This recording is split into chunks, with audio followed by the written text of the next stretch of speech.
Alors, hello tout le monde, j'espère que vous allez bien. Alors, je suis super, mais super contente en fait de faire ces vidéos-là, de vous retrouver.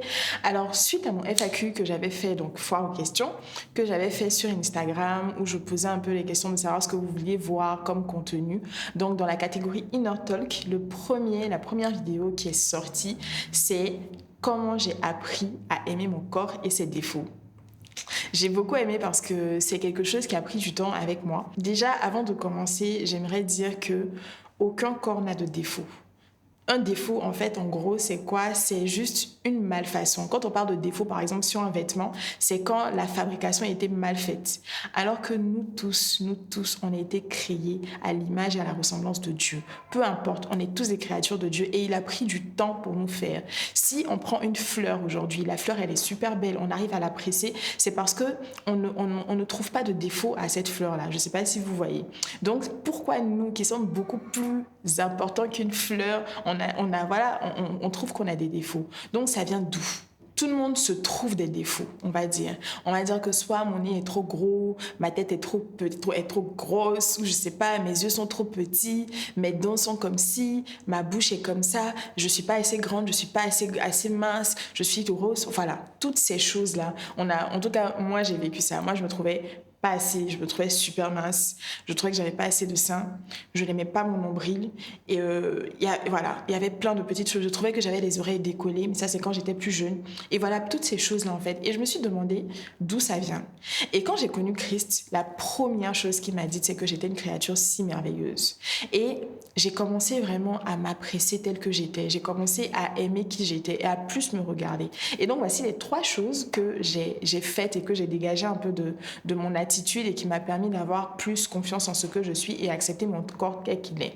Donc, je vais partager ça avec vous. Alors, la première chose que j'ai faite, c'est d'arrêter de me comparer. J'ai arrêté de me comparer.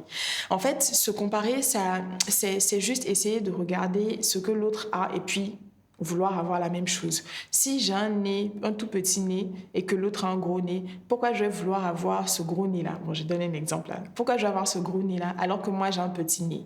C'est toujours se dire, je ne suis pas assez bien, je ne suis pas assez bien. Moi, j'avais des body goals. Je voulais ressembler à Rihanna. Tu vois. Et comme on disait que j'avais un front, j'étais contente. Comme elle, j'ai un front, j'avais un petit nez, tout ça. Donc, du coup, je trouvais que c'était bien. Mais il y a un truc que je n'avais pas, c'est que je n'aimais pas mon nombril. Je détestais mon nombril. Mon nombril, en fait, il est un peu rond. Il est juste un peu rond. Et ça, c'est quelque chose qui m'a énormément complexée. Ça veut dire que je portais même pas de vêtements où on voyait mon ventre. Dieu merci. Donc, ça m'a préservé de trop me dénuder.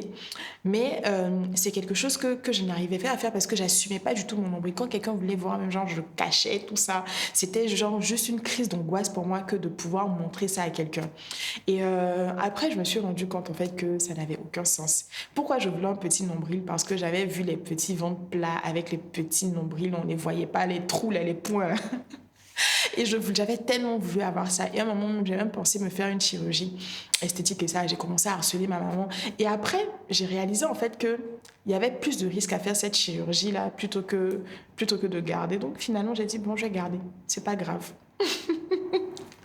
Et du coup, j'ai réussi à accepter et à me dire que bon, si je suis créée comme ça, en fait, ça va pas m'empêcher les autres de m'aimer, en fait. Est-ce que ce petit nombril rond là, est-ce que ça empêche les gens de m'aimer? La preuve, ça m'a pas empêché d'avoir un mari et puis voilà quoi. La deuxième chose que je faisais, c'était quoi? Les paroles valorisantes. Je me donnais énormément de paroles valorisantes et je continue d'ailleurs. Des fois, je peux m'arrêter comme ça, genre dans la salle de bain et puis je me regarde, je dis, t'es vraiment belle, hein, Stéphanie. Tu es vraiment magnifique, tu as une belle personnalité. Tu es belle. Pourquoi je fais ça? Parce que le monde ne le fera pas pour moi. Les autres ailleurs ne le feront pas. Il y a ce monde est devenu tellement méchant. Il y a plein de gens qui sont très critiques, qui vont vous regarder et qui vont vraiment vous juger, surtout à l'apparence, parce que l'homme regarde vraiment à ce qui frappe les yeux. Ils vont essayer de regarder ça et de vous juger par rapport à ça.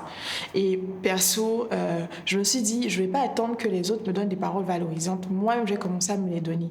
Déjà, j'ai appris, bon, Dieu, déjà, c'est-à-dire que la personne la plus merveilleuse, la plus grande, me dit que je suis une créature, je suis faite à son image, à sa ressemblance. Donc, tout ce qui est sur moi est juste parfait. Mes yeux, mon nez, ma bouche, ma taille, le fait que je sois grande, parce que je fais quand même 1m76, ça aurait pu me complexer des fois, mais franchement, aucun problème. Tout ça là, ça fait que j'ai commencé à valoriser toutes ces choses-là. Mon nombril aussi, par exemple, j'ai commencé à le regarder. Je trouvais qu'il était très beau, que c'était mignon en fait. Genre, c'était super mignon, super rond et tout. Et vous savez, il y a un truc, c'est que ma fille a le même nombril que moi. Donc, j'ai commencé à lui dire qu'elle a un beau nombril. J'ai commencé à moi-même, après, vu que moi-même j'apprécie mon nombril, j'ai commencé à lui dire que ce qu'elle a aussi, c'est très beau et qu'il ne faut pas qu'elle complexe. Un jour, elle est venue me dire, elle est venue m'expliquer que oui, il y a un de ses amis qui lui a dit que son nombril était rond. Je dis, mais oui, il est beau. Et quand c'est comme ça, qu'est-ce que tu lui réponds? Il est comme pour ma maman. Ça veut dire que moi, elle a quelqu'un à qui s'identifier. Et puis c'est tranquille en fait. Quand je fais je me donne ce genre de paroles valorisantes, je n'oublie pas que je suis unique. Il n'y a personne comme moi, il n'y a personne. Donc, pourquoi je vais vouloir je vais être une pâle copie d'une autre personne qui existe déjà. Donc, franchement, quand on regarde en fait cette affaire de défaut là, ça n'a aucun sens même. Et du coup, j'ai vraiment appris à aimer qui je suis, à aimer on va dire chaque partie de mon corps, que ce soit mes mains, mes doigts, mes ongles et tout, j'ai commencé à aimer ça. La troisième chose, c'est que je n'écoutais pas justement les paroles négatives des gens qui étaient négatifs. Vous savez, il y a toujours des personnes dans votre entourage qui sont négatifs, c'est comme ça, et qui sont négatives, pardon. Et par exemple, les premières personnes, mais à tort, ce sont les parents. Moi, ma maman, elle me répétait souvent, mais pourquoi tu es mince comme ça? Tu es mince, il faut manger, Stéphanie, il faut manger. Même quand j'étais petite, ce que ma maman me faisait, elle me faisait boire de l'huile de foie de morue parce que j'étais très mince. Bon, aujourd'hui, j'ai un peu de forme grâce à la grossesse et à tous mes accouchements, mais avant, j'étais super mince. Donc, ça fait que j'avais un peu ce complexe de me dire, bon, j'avais pas de seins, j'avais pas de fesses et tout ça, nanana, et c'était voilà. Mais après, il faut juste vraiment pas écouter ces paroles-là. Il y a plein de personnes qui vont vous dire, essayer de vous définir par des termes, dire mais toi t'es trop petite, ah mais comment ton nez est gros, et là tes yeux comment ils sont globuleux. Non en fait, genre il faut juste chasser ces paroles-là et ne pas les accepter dans son cœur. En fait c'est quand tu acceptes une parole dans ton cœur qu'elle produit quelque chose et que tu commences à te définir par cette parole-là. Mais moi j'ai essayé et vraiment ça marche.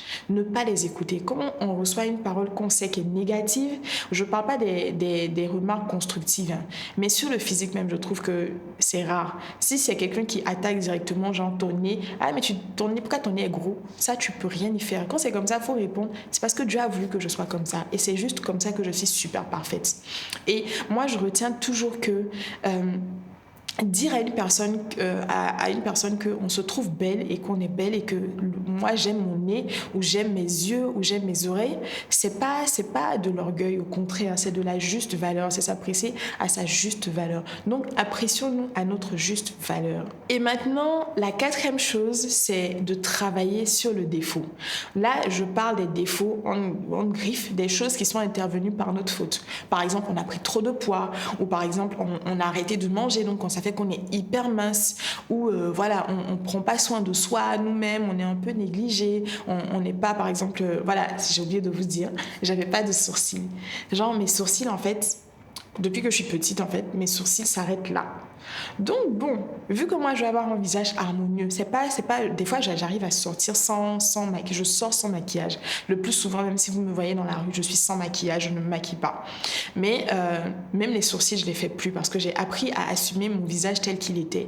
Mais des fois, j'ai envie par exemple que mes sourcils soient bien faits comme aujourd'hui, donc j'ai bien fait mes sourcils et tout. Et c'est des choses, voilà, on corrige le défaut en griffe, mais pas en se dénaturant. Donc par exemple, si on a pris du poids, par exemple après par rapport à une grossesse ou par rapport à des médicaments qu'on a pris, il faut qu'on apprenne à décider de faire un travail dessus. Parce que cette prise de poids là, on n'est pas né avec. On a été toujours peut-être par exemple genre encore normal, on était toujours bien. Donc ce qu'on fait, c'est qu'on travaille, on décide de faire du sport, on décide de mieux s'alimenter, on décide d'avoir une hygiène de vie saine. Par exemple, on arrête de fumer. Si on fume, on arrête de fumer parce que c'est pas bon pour le corps et tout. Et voilà. Si on a eu de l'acné dû à une réaction allergique et tout, on cherche des produits pour faire partir ces boutons-là. On n'a pas dit non, mais bon, c'est mon corps qui est comme ça. Non, ton corps n'a pas été comme ça à la base. C'est intervenu suite à des événements qui sont arrivés. Donc bon, on enlève tout ça et puis c'est tout. Donc voilà, donc ce que je veux que vous reteniez, c'est qu'on est unique, on est créé à l'image de Dieu et à sa ressemblance, et que la seule chose qu'on doit retenir, c'est que si on est comme ça, c'est pour un but. Et on n'a aucun défaut. Les défauts physiques n'existent pas. C'est dans notre tête, c'est par rapport à la comparaison qu'on fait, par rapport à on va dire des idéaux que la société nous a imposés, même on va dire. Donc non, on décide d'être cette personne qu'on est, d'assumer notre corps tel qu'il est et de l'aimer. Alors ça sera tout pour aujourd'hui. Donc si vous avez aimé la vidéo, partagez-la aussi, commentez si vous voulez, et partagez-moi dans les commentaires quels sont les défauts que vous avez et que vous avez identifiés, ou bien que voilà, les défauts que vous dites que ce sont des défauts, alors qu'au final on a bien vu que c'était pas des défauts en fait. Et voilà, comment vous faites pour justement arrêter de les voir, de les contempler, parce que quand on contemple les défauts, c'est pas bon.